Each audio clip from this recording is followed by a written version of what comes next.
Já voltamos para o nosso terceiro bloco do programa Circuito Teses e Ideias, que hoje tem como convidada a professora Andresa Bellotto.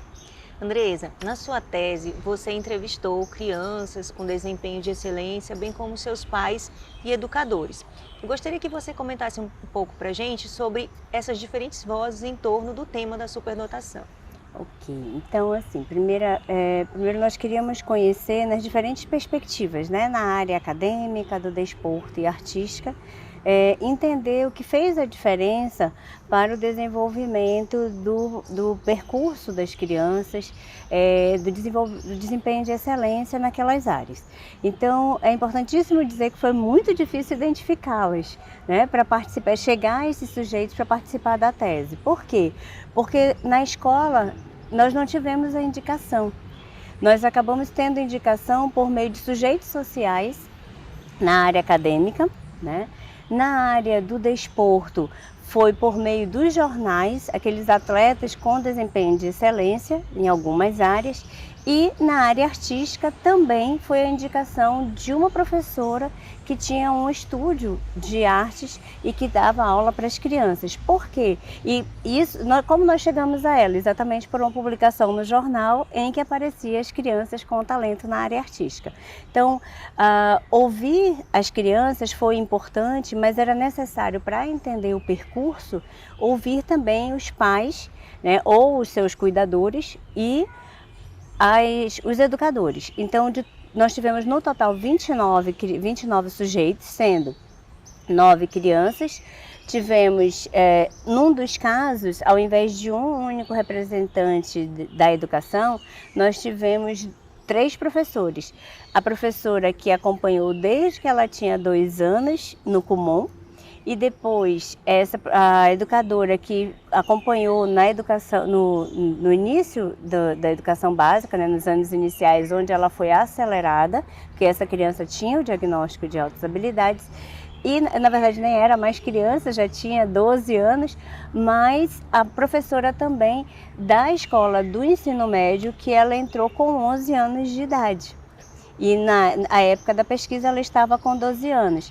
Hoje ela já concluiu a faculdade, né, que ela entrou aos 13 anos pelo processo macro na Universidade Federal do Amazonas. Então, ouvir todos esses sujeitos foi determinante para entender, principalmente, que o que fez a diferença foi o contexto familiar, o suporte familiar, né? Então, a gente sabe que existem duas grandes variáveis para o desenvolvimento dos talentos: o contexto familiar e os contextos ambientais, né? O contexto familiar, o contexto pessoal, e aí a gente vai ver que são as questões de personalidade, né? De autorregulação da própria criança, e os contextos ambientais, que vai envolver a família, a escola e os outros espaços onde se pode desenvolver esse talento. E Andresa, para essas crianças e os familiares delas, essas crianças que têm esse desempenho de excelência ali, aproximando da superdotação, como é que eles vivem isso no dia a dia? Isso para eles é algo positivo, né? Ou traz alguma dificuldade, algum desafio? Bem, então vamos pensar assim, a criança com altas habilidades de superdotação, ela é uma criança que, se ela tiver todo um contexto, né, todo um ambiente suportivo, favorável, que estimule, que ajude o desenvolvimento dos talentos, a superdotação em si não será um problema. Agora, se ela é uma criança que tem contextos não suportivos, que não entendem a sua grande curiosidade na sua área de interesse, que o perfeccionismo faz parte e que muitas vezes é preciso orientar esse processo para que ela não seja perfeccionista ao extremo, isso traga frustração para ela. Se é uma criança que tá incluída realmente, que ela é respeitada nas suas singularidades, que ela não é vista como aquele que é o nerd, né? Os nomes pejorativos que são muitas vezes associados. Então, se essa criança está incluída, se essa criança tem condições favoráveis para o desenvolvimento do talento, a superdotação vai ser sempre algo muito positivo, vista por ela como algo muito positivo, assim como para a sua família. Agora, se ela vive processos de exclusão, a superdotação não é a superdotação que é o problema, é a necessidade de transformação da sociedade para que a gente possa não só reconhecer, mas respeitar as diferenças. E aí eu costumo dizer assim que a criança com altas habilidades é aquela criança que tem um potencial elevado em diferentes áreas. Então eu sempre faço uma analogia com a semente. A semente tem muito potencial se ela tiver uma boa condição de adubação, né, uma boa condição para desenvolver, ela vai frutificar e vai se tornar essas árvores maravilhosas. Mas sem as condições favoráveis, ela tende a não desenvolver os seus potenciais.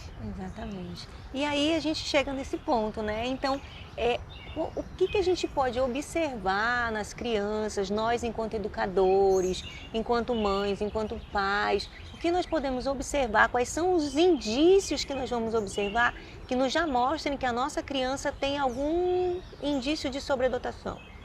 Tá, então assim, quando a gente fala de superdotação, eu estou falando de crianças que vão ter algumas características, por exemplo, curiosidade, nas áreas de grande interesse, ela vai ter muita necessidade de buscar conhecimento, ela vai ter normalmente uma língua, um vocabulário mais avançado do que as crianças, comparativo às crianças da idade dela. Ela é uma criança que tende, às vezes, a dar respostas divergentes ou fora do comum, para aquela faixa etária. Então, tem várias dessas características. Então, na escola, muitas vezes aquela criança que vai ser dedicada, ter até um certo perfeccionismo, querer fazer o seu melhor e muitas vezes não topar mudar de atividade enquanto ela não percebe que está adequado ao que ela acredita que está perfeito. Então, essas são algumas características. Então, o professor precisa observar aquela criança que está sempre levantando a mão para responder, muitas vezes, ou que está sempre levantando a mão para perguntar, ele está sempre curioso para saber algo mais sobre determinados temas, sobre vários ou determinados temas, aquela criança que tende a se dedicar mais à atividade, aquela criança que muitas vezes ela vai aprender a ler sozinha, mas muitas vezes ela não vai ter essa leitura, né, autônoma, com total independência de construção, mas ela vai aprender com muito mais facilidade. Acho que a grande característica que a gente observa é a facilidade da aprendizagem da criança com altas habilidades de superdotação. Muito bem. Então, infelizmente, nós estamos chegando ao final do nosso programa Circuito Teses e Ideias, com esse tema maravilhoso que já passou aí para o nosso público uma série de informações importantes para deixar todo mundo atento a esse tema. Então, Andresa, eu te agradeço muito pela participação aqui no programa com a gente. Quero te parabenizar pela tua pesquisa minuciosa, com rigor técnico e científico e também pela tua dedicação a esse tema da educação especial ao longo da sua carreira. Então, muito obrigada. Bem, eu que agradeço, né? Mais uma vez agradeço esse espaço para que a gente possa falar e dar visibilidade às crianças, jovens e adultos que têm aí características de altas habilidades de superdotação. Esperamos que tenhamos outras oportunidades como essa. Tchau, tchau. Muito obrigada. E eu agradeço também a você que nos acompanhou ao longo dessa temporada de 2022 em todos os programas aqui do Circuito Teses e Ideias. Fique conectado, em breve voltaremos com mais programas para você.